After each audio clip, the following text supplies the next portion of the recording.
Hey guys, Logan here from JazzyWP. And first of all, I wanted to say welcome to 2023. This is my first video for the channel. And basically, the goal of this channel is going to be covering WordPress related stuff. I do a lot of testing and building sites for clients in WordPress.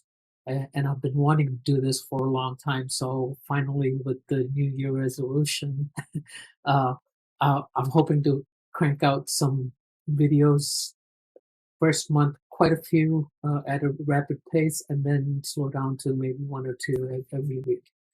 So for now, if you are a business owner looking to build a website, you're probably thinking, is WordPress for me, or should I just go with Shopify or Wix or GoDaddy? Whatever you might be looking at, eventually you're going to look at WordPress as one of the options.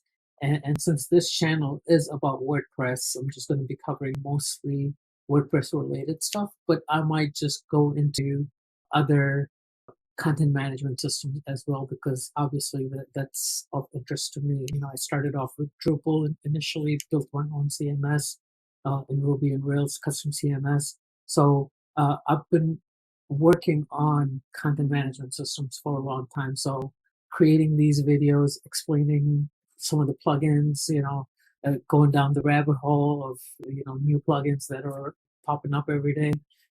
So all of these things are happening quite rapidly, at least in the WordPress space for the last couple of years. And just trying to keep up with all of those has been pretty time consuming, at least for my use case, because I am building client websites and I'm doing a lot of testing. So I thought I wanted to make this channel to cover mostly my own learning, and hopefully that's something that's going to help you as well. Okay, so with that, I'm going to start off with my first video, just laying down the foundations of WordPress.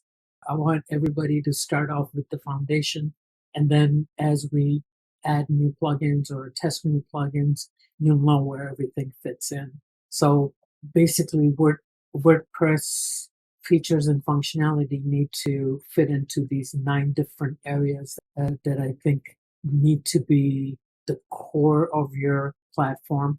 And if I'm going to test a plugin, it has to fit one of those needs within the overall platform. So you'll see what I mean when you visit the website. Hopefully you'll get to visit the website. Okay, so with that, we'll talk to you soon.